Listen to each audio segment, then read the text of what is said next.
Texas is huge. It is wide open, full of southern hospitality, brisket that melts in your mouth, and skies that go on forever. But there is a shadow side to the Lone Star State that does not make it onto the travel brochures. We are diving into 10 small towns in Texas that range from mildly unsettling to roll up your windows and lock the doors. One town on this list has a road where lights chase your car. Another has a history so dark it is practically a forbidden word in the neighboring counties. And trust me, number 1 is a place you have definitely heard whispered about, but you are not ready for the reality of it. Number 10, Jefferson. You can buy a historic bed and breakfast in Jefferson for the price of a sedan in Dallas, but you might have to share the deed with a Confederate soldier who died in 1864. Jefferson is beautiful. Let's get that out of the way first. It is tucked away in East Texas, full of preserved Victorian homes, brick streets, and charming antique shops. It calls itself the Queen of the Bayou. On the surface, it is the perfect weekend getaway for retirees who love sweet tea and history tours. But scratch the surface, and Jefferson is easily the most haunted town in Texas. And I don't mean a door slammed once haunted. I mean Steven Spielberg investigated it haunted. The median home price is around $200,000, which is a steal for the architecture you get. But you are paying for the atmosphere. Jefferson was once a booming river port, bigger and richer than Dallas. But when the trains bypassed the town and the river logjam was cleared, the economy died overnight. It became a time capsule, and apparently the residents decided not to leave, even after they died. The most famous spot is the Jefferson Hotel. Guests regularly report footsteps, whispering, and the feeling of being watched while they sleep. One Reddit user said, "I stayed one night. I woke up because someone sat on the edge of my bed. I was the only person in the room." The job market is almost entirely tourism-based. If you aren't selling antiques or ghost tours, you are probably commuting. The crime rate is low, but the creep factor is off the charts. Imagine walking down a brick street at midnight. The fog is rolling off the bayou. The Spanish moss is hanging from the trees like old rags. You hear a piano playing from a building that has been empty for 50 years. It feels like a movie set for a vampire film. The locals embrace it, sure. They sell the hauntings. But there is a heaviness here. The woods around the town are thick and dark. They are part of the Caddo Lake region, which looks prehistoric. It is a maze of cypress trees and black water. People disappear in those swamps. Not often, but enough to make you wonder. You get history, you get charm, but you also get the distinct feeling that the year is 1870 and you are trespassing. Would you live in a town where your roommate might be transparent? Jefferson is gorgeous, but bring some sage. Number 9, Toyah. If Jefferson is haunted by ghosts, Toyah is haunted by failure. You can buy property in Toyah for practically pennies. Seriously, you could probably buy a lot here for the price of a used iPhone. But why would you? Toyah is located in West Texas, out in the Chihuahuan Desert. At its peak, it was a bustling railroad town. Now, it is a shell. The population is under 100 people. Most sources say it is around 60. This isn't a small town. This is a survival situation. Driving through Toyah feels like driving through the aftermath of an event. There is an abandoned high school that looms over the town, windows smashed, hollow and rotting. It looks like the setting for a zombie apocalypse starter kit. The median home price? It is hard to say because homes rarely sell. They just crumble. But here is the wait what moment. Toyah has had massive issues with its water supply. For years, residents were under boil notices, or the water just didn't work. Imagine living in the desert. It is 110 degrees, and your tap runs dry. One traveler described it as the town God forgot to sweep up. It is quiet. Too quiet. The wind howls through the broken structures. You might see a stray dog or a curtain twitch in a house you thought was abandoned. There are no jobs here. You are miles from civilization. The emotional cost? Isolation. Absolute, crushing isolation. If you have a medical emergency, good luck. If you need groceries, pack a lunch for the drive. But the creepiest part is the feeling of stillness. It feels like the town is holding its breath. It is a monument to how quickly things can fall apart. Toya is not dangerous in the traditional sense. You probably won't get mugged, but you might lose your mind from the silence. It is the kind of place where you stop to take a photo of a ruin and suddenly realize you were the only living thing for miles.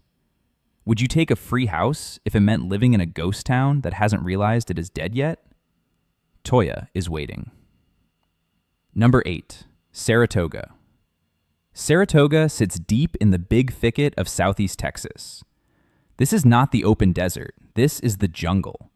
The woods here are dense, humid, and impenetrable.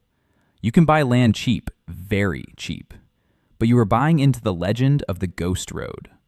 Saratoga is the gateway to Bragg Road, an 8-mile stretch of dirt road that cuts through the forest. It is famous for the Saratoga Light. For decades, people have reported seeing a mysterious ball of light hovering down the road, swaying back and forth. Legend says it is the lantern of a headless railroad conductor searching for his head. Science says it is swamp gas or car reflections. But the locals? The locals don't stop on Bragg Road at night.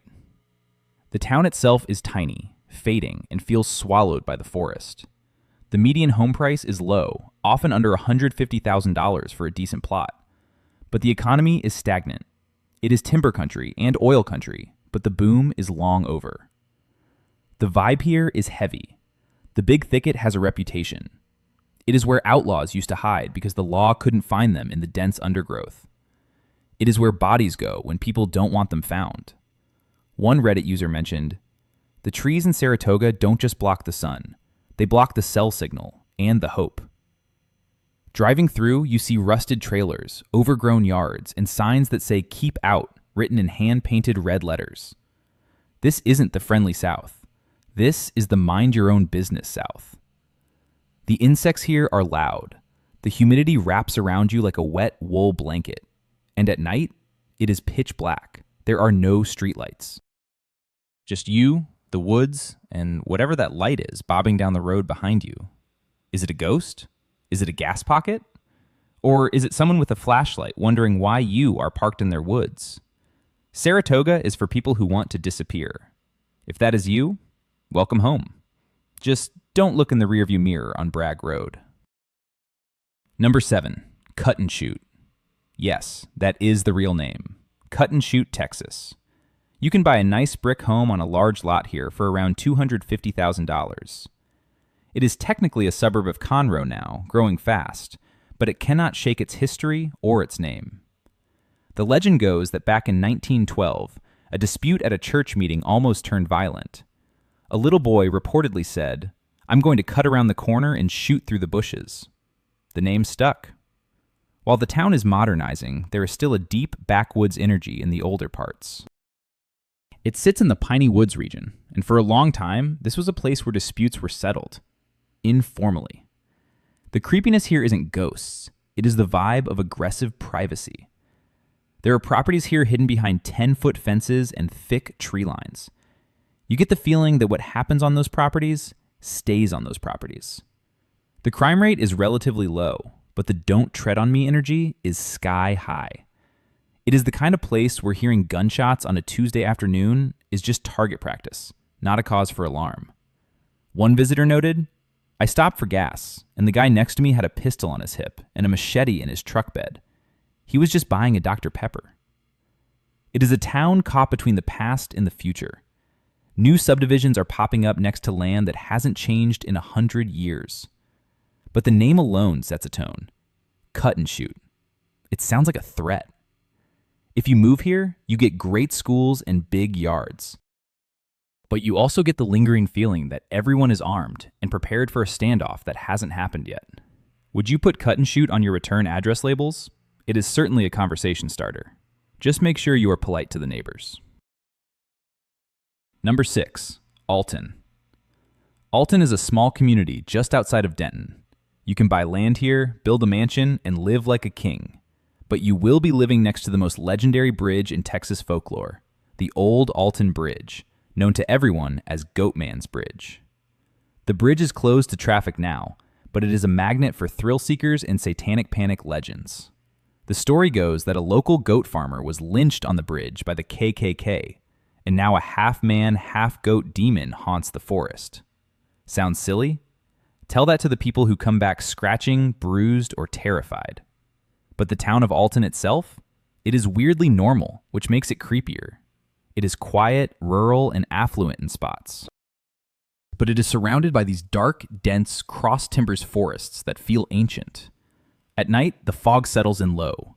The roads are narrow and winding. You drive past the bridge, and you see teenagers with flashlights running into the woods.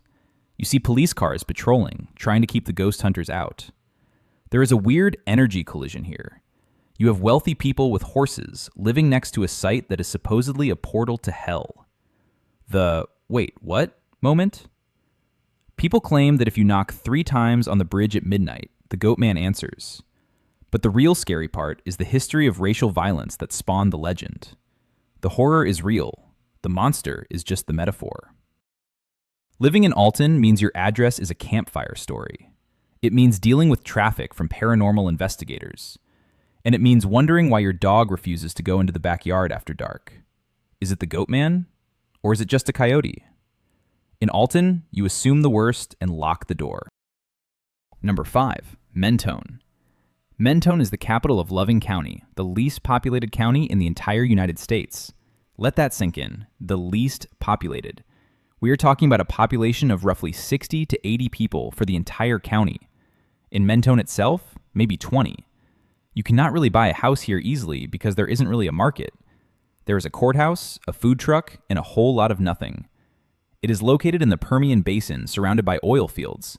The creepiness of Mentone is existential. It is the feeling of being on Mars.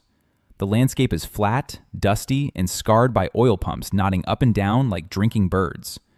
The silence is broken only by the mechanical hum of the rigs. There is no grocery store, no bank, no school. The students are bused nearly an hour away. If you break down in Mentone, you are at the mercy of strangers, and there aren't many of them. The locals are hardened. They live in a place that tries to kill you with heat and dehydration every day. One traveler wrote, "I stopped in Mentone, and the wind was the only thing moving. I felt like I had driven off the edge of the map." The wait what moment here is the politics. Because the population is so low, local elections are cutthroat. A few votes decide everything. There have been feuds, lawsuits, and intense drama over who controls the county budget. It is Game of Thrones with tumbleweeds. Living here requires a specific kind of madness. You have to hate people. You have to love dust. And you have to be okay with the fact that if you scream for help, the only thing listening is an oil derrick. Mentone isn't haunted by ghosts. It is haunted by emptiness. Number 4, Jasper. Jasper is a beautiful town in the deep East Texas piney woods. You can buy a 3-bedroom house here for under $130,000. It has lakes, fishing, and timber. But Jasper has a scar. And if you know Texas history, you know the name. In 1998, a gruesome hate crime occurred here that shocked the world. James Byrd Jr. was dragged to death behind a truck. It was a moment of pure evil. The town has tried to heal. They have taken down fences, built memorials, and tried to move forward. But the stigma remains. When you say you are moving to Jasper, people pause. They give you a look. The atmosphere in Jasper can feel heavy. It is a small town where everyone knows everyone, and everyone knows the history. The racial tension, while much better than it was, is still a ghost that hangs over the town square. The courthouse is beautiful. The forests are lush. But there is a sense of watch your back. It is the kind of place where you feel like you are being observed. Economically, it is struggling like many timber towns. But the real cost here is the weight of the past. Can a town ever truly escape a crime that horrific? For a newcomer, the creepiness is in the silence. You drive down those dark, tree-lined roads at night, and you can't help but think about what happened in these woods. It is a beautiful place with a broken heart and a dark shadow. Would you live there? The prices are low, the nature is stunning, but the name Jasper carries a weight that no amount of rebranding can fully erase. Number 3, Marfa. Marfa is the cool kid on this list. It is an art hub in the middle of the high desert. You have Prada Marfa, minimalist sculptures, and celebrities visiting for coffee. But Marfa is undeniably creepy. First, you have the Marfa lights. These are unexplained glowing orbs that appear on the horizon outside of town. They have been seen since the 1800s. Science says car headlights or atmospheric reflections. Locals say something else. Aliens? Ghosts of Spanish conquistadors? Government drones? Then there is the isolation. Marfa is 3 hours from the nearest airport. It is in the middle of nowhere. The landscape is vast, empty, and alien. The real estate is weirdly expensive now because of the art crowd. Median prices are soaring over $400,000. But you are paying to live in the Twilight Zone. The vibe is desert cult. It feels like everyone knows something you don't. The sky is too big. The nights are too quiet. And then you see the lights dancing in the distance, and you realize how small you are. There is also a heavy border patrol presence. You will go through checkpoints. There are blimps in the sky watching for smugglers. It feels like a mix of a sci-fi movie and a police state. One Reddit user said, "Marfa feels like a simulation. Like if you walk too far into the desert, you'd hit a pixelated wall." It is trendy, yes, but it is unsettled. The wind blows constantly. The dust covers everything. And the locals, a mix of old ranchers and New York hipsters, eye each other with suspicion. Living in Marfa is cool, until the internet goes down, the lights appear, and you realize you are 3 hours from a hospital. Number 2, Wharton. Wharton is about an hour southwest of Houston. It sits on the Colorado River. You can buy a massive historic home here for $200,000. We are talking wraparound porches, columns, the works.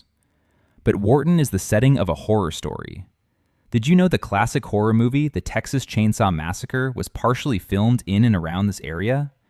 The original house was located nearby before being moved. But aside from Hollywood, Wharton just feels old and eerie.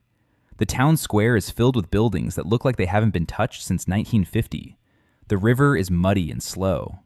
And then there is the Tea Room, a local legend about a building where specters are seen in the windows. But the real creepiness of Wharton is the flooding. This town floods, badly.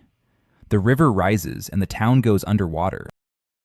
There are abandoned homes that are water-warped and rotting, sitting right next to perfectly manicured lawns. It gives the town a smell damp, earthy, and decaying. Driving through Wharton at night, with the Spanish moss hanging low and the river churning nearby, feels like you are driving into a Southern Gothic novel. It is the kind of place where you expect to see a woman in a white dress walking along the levee, vanishing into the mist. It is affordable. It is historic. But it feels like the dampness has seeped into the soul of the town. Number 1, Vidor. And here we are, number 1. The town that makes Texans uncomfortable just by saying the name. Vidor. Located in southeast Texas, near Beaumont. You can buy a house here for incredibly cheap. Median home prices hover around $140,000. You can get land. You can get a brick house. But Vidor has a reputation that is arguably the worst in the entire state of Texas. For decades, Vidor was known as a sundown town, a place where African Americans were not welcome after dark. In the 1990s, the Klan held rallies here. The government tried to integrate public housing, and the residents drove the new tenants out with terror. Now, locals will tell you Vidor has changed. They will say it is just a working-class town trying to move on. And to an extent, that is true. There are good people there. But the atmosphere is hostile. Driving into Vidor, you feel it. It is hard to explain, but the air feels thick. It is a "you are not from here" energy that hits you in the chest. Reddit threads about Vidor are filled with stories. I stopped for gas and was told to keep moving. My car broke down and I was terrified until the tow truck came. It is not ghosts. It is not aliens. It is human hatred lingering in the soil. The town looks run down in places, industrial and gritty. It is surrounded by swamps and bayous. It feels isolated, even though it is right off the interstate.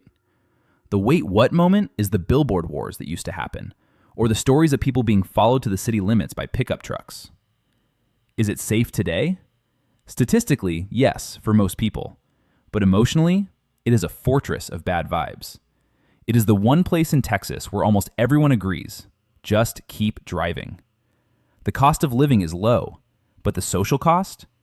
You are living in a town that is synonymous with intolerance. You are living in a place where history isn't just in the books, it is staring at you from the side of the road. Welcome to Viter, the scariest town in Texas, not because of what might happen, but because of what already did.